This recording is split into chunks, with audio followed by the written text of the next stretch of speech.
Live from Metro Manila. Buena, what can we expect from the joint drills, and walk us through the significance of it? Over 1,000 Australian military personnel are deployed for these 2-week exercises, and this is a huge military deployment that's part of what Australia calls its Regional Presence Deployment, or RDP program. And it's also huge just in terms of its deployment by air. That's according to Colonel MacLeod Wood of the Australian Defence Force, who said that around 25 large military transport aircraft called C-17s were used for the transport of participating personnel here.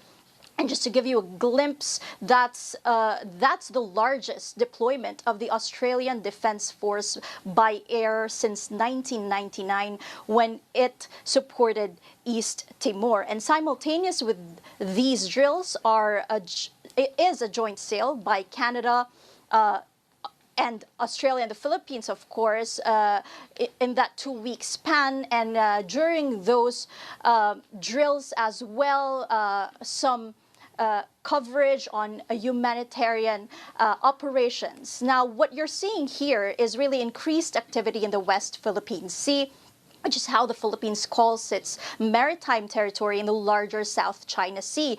Prior to this joint sale, you also had freedom of navigation operations by the United States after that August 11 incident you mentioned, where we saw, based on videos released by the Philippine government, 2 Chinese ships collide as they were chasing a much smaller 44-meter Philippine Coast Guard vessel. So, whether coincidental, whether planned, we do know that preparations for these exercises have been ongoing for the past 15 months. What we're seeing is increased activity in the West Philippine Sea.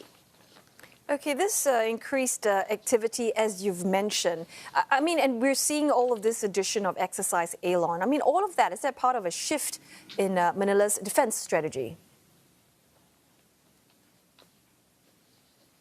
Well, the administration of Philippine President Ferdinand Marcos Jr. has really pivoted from internal defense to external defense. It has committed to deepen quadrilateral engagement with Japan, Australia, and the United States, all of whom it has a visiting forces agreement with. And it's also planning visiting forces agreements with Canada, New Zealand, and France. That quadrilateral engagement, it calls Quad, also envisions a planned command center by December, planned to be activated by then. And this year, the Philippines Defense Minister also saying that it is operationalizing its version of the One Theater concept, which will consider the East China Sea and the South China Sea as one operational area, because there are common threats there, of course, in the Senkaku Islands, overlapping claims between Japan and China as well. However, Philippine and Australian officials have said that these exercises are not aimed at any one particular country.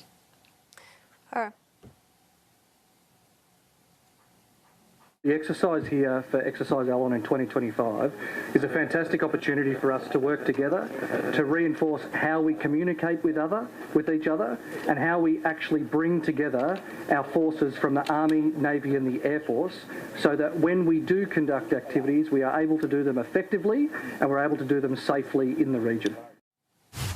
This is part of the Indo-Pacific endeavor.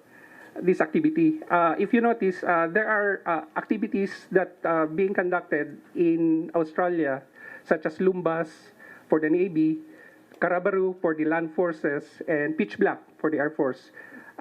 We're sending Armed Forces of the Philippines in Australia. This time, this exercise is the largest force projection of the Australian Defence Force.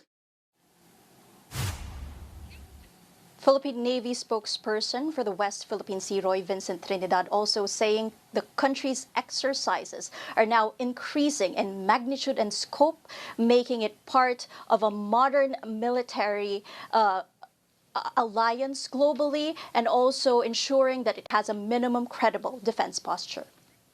All right, many thanks for that. CNA's Buena Banal live from Metro Manila.